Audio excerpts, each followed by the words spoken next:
Bien, on va donc commencer la correction de tes fiches contexte et fiches activités.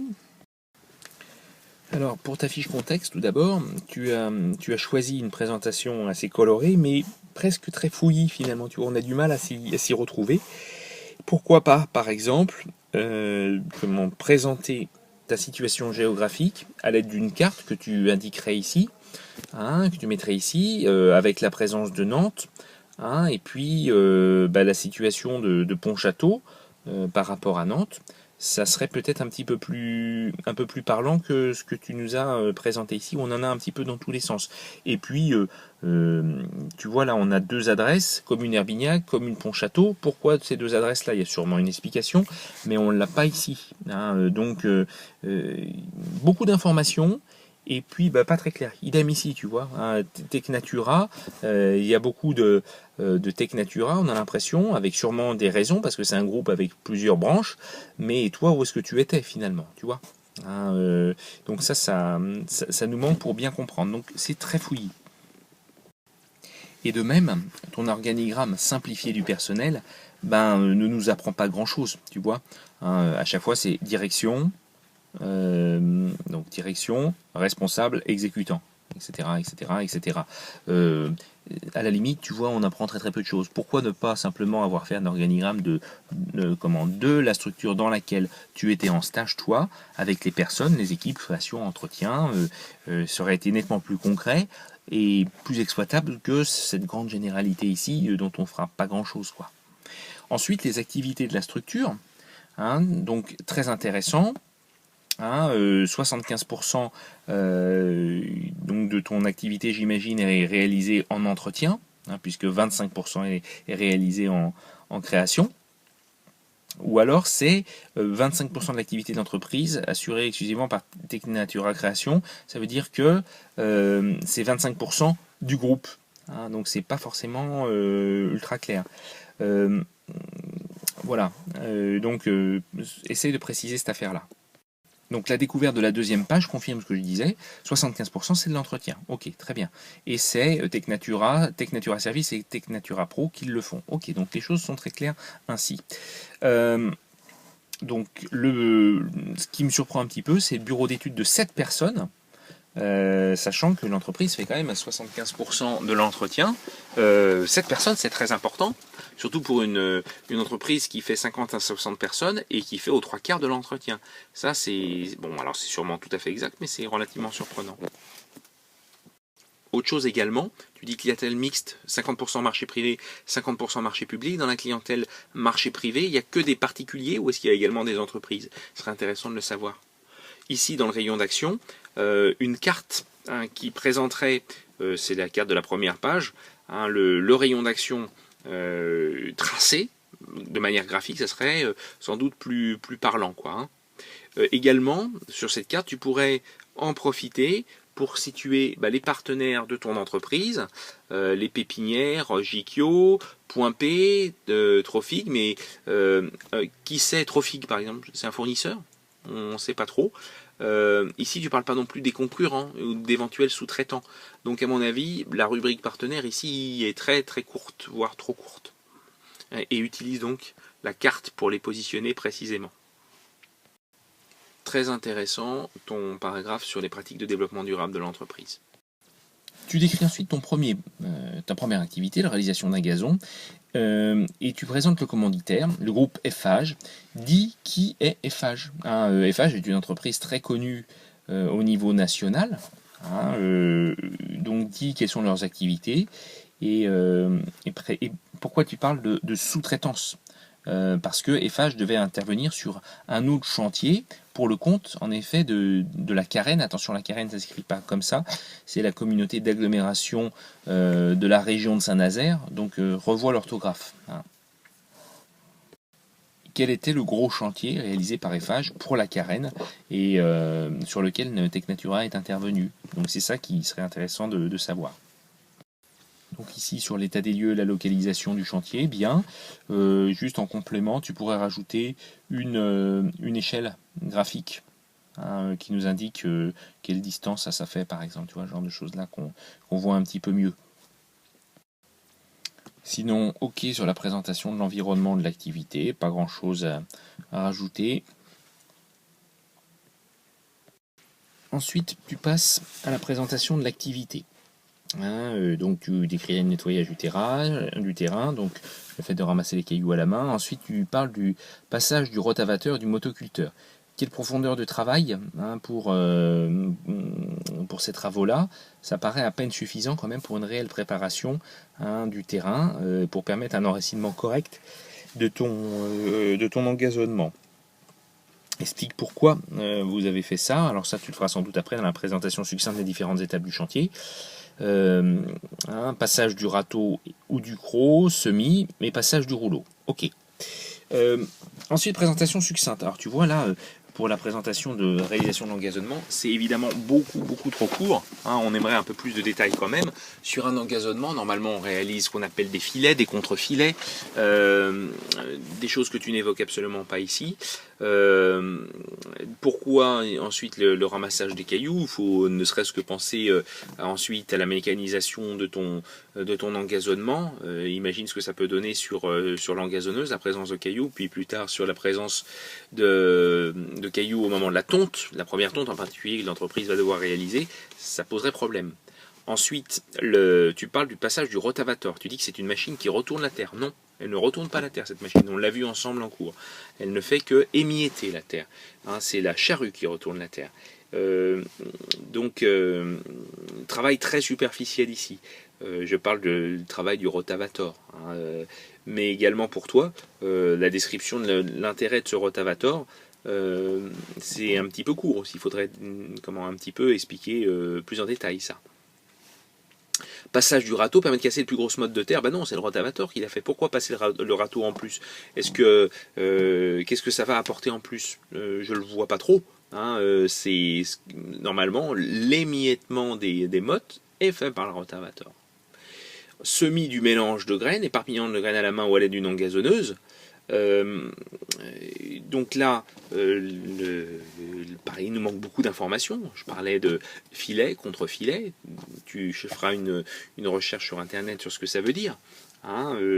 Également le semis, quelle densité? 30 grammes au mètre carré, 40 grammes au mètre carré, ça représente combien en termes dans ta main, quoi? C'est une poignée grosso modo.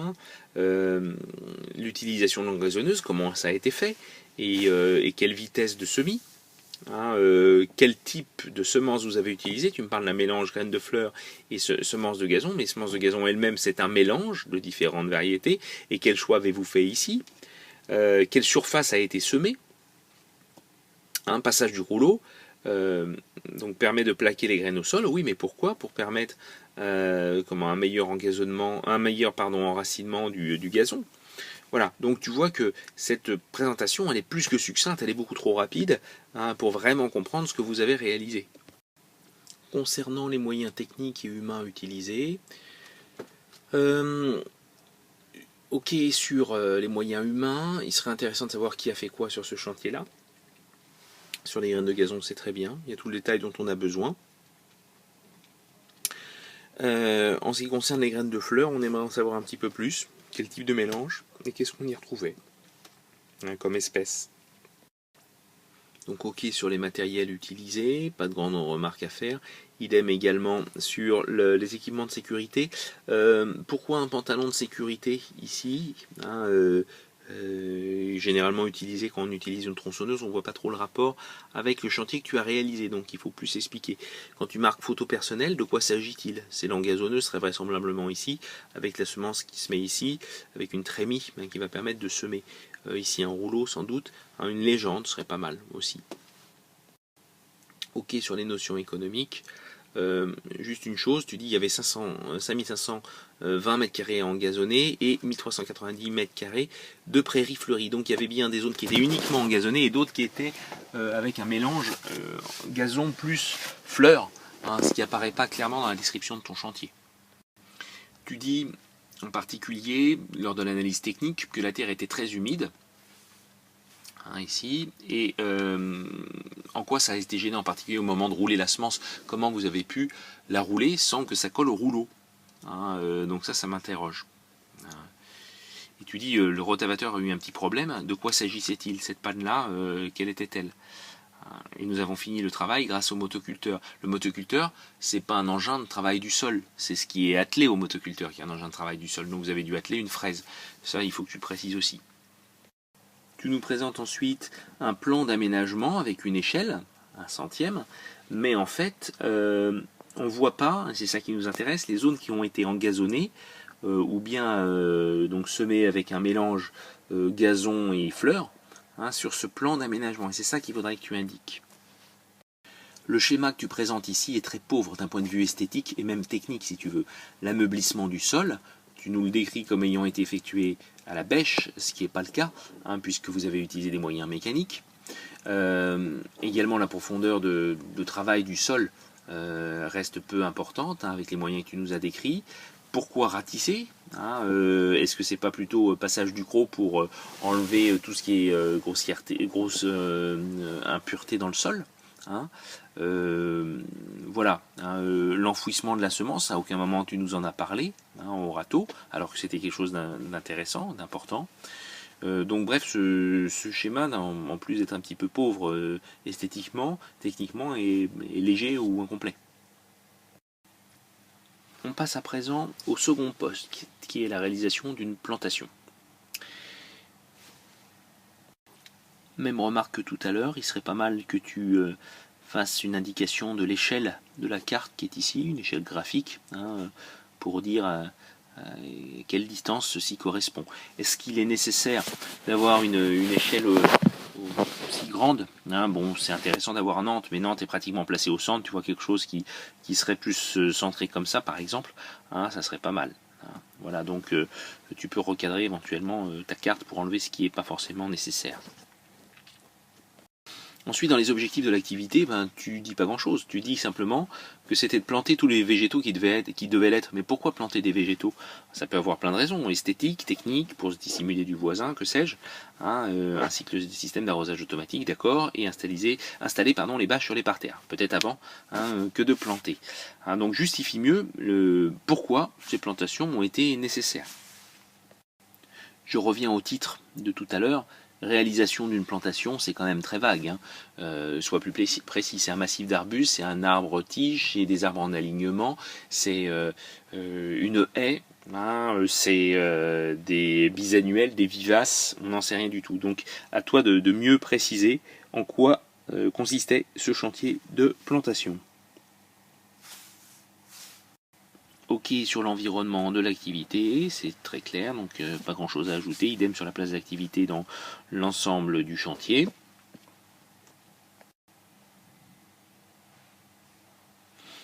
Ok sur l'environnement socio-économique. En revanche, juridique et législatif, comment tu dis, il n'y a pas de servitude. Simplement, il faudrait peut-être préciser que les plantations que vous avez réalisées n'était pas à proximité de la limite de propriété. Il y a toujours des servitudes en termes de plantation, distance à respecter, mais là, sans doute, hein, parce que je ne le sais pas encore, les végétaux que vous avez mis en place n'étaient pas concernés par ces distances-là parce que non situés en bordure de propriété. C'est ça qu'il faut préciser. Ensuite, tu décris la chronologie des travaux de l'activité. Moi, il y a des... bon, ça me paraît quand même assez global, la description que tu fais, hein, de cette activité-là. Tu parles de l'installation du système d'arrosage, mais on ne sait pas du tout, et même d'ailleurs, juste après, quand tu nous présentes succinctement les différentes étapes du chantier, de quoi il s'agit comme système d'arrosage. Donc je ne peux même pas dire si c'est justifié que ce soit installé avant la plantation ou après. Est-ce que c'était un système d'arrosage intégré, enterré dans le sol? Dans ce cas-là, oui, c'est justifié de le faire à ce moment-là. Est-ce que c'était du goutte à goutte? Et dans ce cas-là, c'est pas à ce moment-là qu'on le réalise. J'en ai aucune idée, puisque tu ne nous le dis pas. Ensuite, tu parles de mise en place de bâches, mise en place de végétaux. À aucun moment, par exemple, tu parles de piquetage, de traçage. À aucun moment, tu parles de terrassement. Est-ce qu'il y en a eu? Je pense qu'à un moment donné, oui. Hein, installation du sable de décoration. Ok. Donc, je pense que il y a également des étapes qui sont manquantes dans la chronologie des travaux de l'activité que tu nous décris ici. Ensuite, quand tu présentes succinctement les différentes étapes du chantier, bah oui, en effet, c'est très succinct. Si on fait vraiment le bilan de ce que tu as décrit, ça tient sur 3-4 lignes réelles, si tu veux. Hein, et ça, c'est beaucoup trop court. Hein, c'est un peu la même remarque que sur l'activité précédente. Hein, tu dis, consiste à mettre en place, la mise en place de bâches consiste à mettre en place des toiles de paillage sur la zone de plantation. On s'en doute, mais comment ça s'est fait? Et ça peut être décrit sur plus d'une page, tu vois, si vraiment techniquement tu voulais le décrire. Vous avez creusé des tranchées éventuellement, vous avez utilisé des agrafes, vous avez fait des raccords entre les différents morceaux de bâche. Bon, tu vois, autant de choses que on ne sait absolument pas. Ensuite, la mise en place des végétaux, c'est pas uniquement creuser la fosse de plantation. Je pense qu'avant la mise en place de la bâche, il y avait eu un travail du sol. Hein, il y a eu sans doute une fertilisation. Il y a eu une découpe de la bâche pour mettre le végétal. Il y a eu la terre qui a été retirée. Bon, je vais pas refaire le travail à ta place, mais tu vois que c'est beaucoup trop court en termes de présentation. Hein, ce qui est surprenant aussi, c'est la photo que tu nous présentes ici, qui n'a pas de titre. Tu ne nous dis pas, on ne voit pas, pardon, la bâche, ou en tout cas pas clairement sur cette photo-là. Et puis elle n'a pas de titre. Hein, donc donne-lui un titre réel. Ça, j'imagine que c'est de l'acier Corten ici, hein, mais une petite légende aussi, ça serait pas mal. Et enfin, le sable de décoration, ok, mais on n'a aucune information en termes de chiffres, quantité de sable apporté, épaisseur, type de sable utilisé. On n'a aucune information sur la profondeur de travail du sol, sur la dimension des fosses de plantation, comment ça a été réalisé. Bref, c'est beaucoup trop succinct et incomplet d'un point de vue technique. C'est ça quand même l'essentiel de ce qu'on attend dans une fiche activité. Le comble aussi, là tu nous décris les moyens techniques. C'est que tu dis qu'il y a 80 plants qui ont été utilisés pour réaliser la plantation, mais on n'a aucun nom de végétal. On plante quand même des espèces végétales particulières, avec des caractéristiques particulières.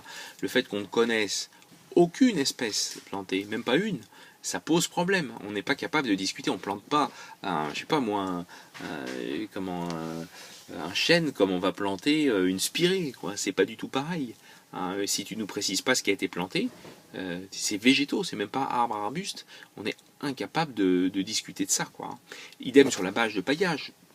C'est une bâche biodégradable, c'est une bâche plastique, elle est tissée, non tissée, on n'en sait rien. Le sable utilisé, de quel type est-il? Tu vois, donc on est beaucoup trop dans le vague. Le matériel, idem, un camion, il y a quand même des milliers de types de camions, les mini-pelles, différentes puissances, différents tonnages, c'est pas pareil du tout, quoi. Donc on manque beaucoup de précision là-dedans. Là encore, comme tout à l'heure, l'utilisation du pantalon de sécurité, moi, m'interroge. Pourquoi ce pantalon de sécurité? Est-ce que c'était justifié? Et par quoi?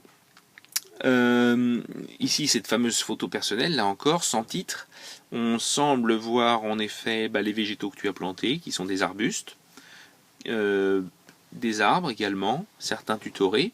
S'il y a eu du tutorage, tu ne l'as pas décrit. Est-ce que c'est concerné par ton activité que tu nous décris ici? Je suis pas sûr. C'était sans doute uniquement la plantation des arbustes, mais encore il fallu nous le dire. Bref, tu vois, c'est très incomplet, quoi, sur la partie technique à proprement parler. Alors viennent enfin quelques noms de végétaux. Canne de Provence, olivier, chêne liège, mais je ne pense pas que ce soit les végétaux présentés au premier plan sur la photo du dessus. Donc là, tu vois, quand on plante des végétaux comme ça, qui sont quand même relativement variés, il y a des techniques diverses aussi qui sont utilisées et que tu ne nous as pas présentées. Je redis la même chose. On ne sait pas s'ils ont été plantés, ces végétaux. Et donc les conditions techniques de plantation, en particulier le froid que tu évoques ici, une température trop basse, en fonction du fait qu'ils étaient en motte ou en racine nue, c'est pas du tout pareil. Et les contraintes ne sont pas du tout les mêmes. La mise en place du réseau d'arrosage, est-ce que ça fait partie du poste que tu nous décris? Je ne pense pas non plus. Tu es en motte. Ici, tu nous présentes ce que tu appelles le plan d'aménagement, déjà avec une échelle qui est quand même très étrange, 1,5 cm égale 1 mètre. Ça, c'est pas franchement une échelle. Tu pourrais utiliser une échelle plus classique. Et deuxièmement, c'est qu'on voit à aucun endroit les végétaux qui sont plantés. Alors que c'est quand même le but de ce plan de masse qu'on devrait avoir. Donc pour moi, ce plan, il n'est d'aucune utilité en tant que tel. Il faut que tu le complètes avec l'emplacement des différents massifs que tu as plantés. Je ferai la même remarque que tout à l'heure. Hein, tu nous présentes ici un schéma de plantation. Esthétiquement, c'est très pauvre, hein, comme aspect, et techniquement, ça ne nous apprend rien du tout. Explique ce que tu as fait. Hein, et si tu fais des schémas techniques, fais-en de bonne qualité. Hein, moi, honnêtement, en regardant ça, je ne comprends pas plus que le texte que tu nous as donné tout à l'heure, ce que vous avez fait. Tu vois des choses comme aussi simples que le pralinage, l'habillage des végétaux, tu l'évoques absolument pas. La préparation de la motte éventuellement. Tout ça, le bassinage, c'est des choses que tu ne nous décris pas ici, tu ne nous as pas décrit, c'est quand même le comble pour une opération de plantation. Hein. Donc ça, ce schéma, moi, m'apporte pas grand-chose.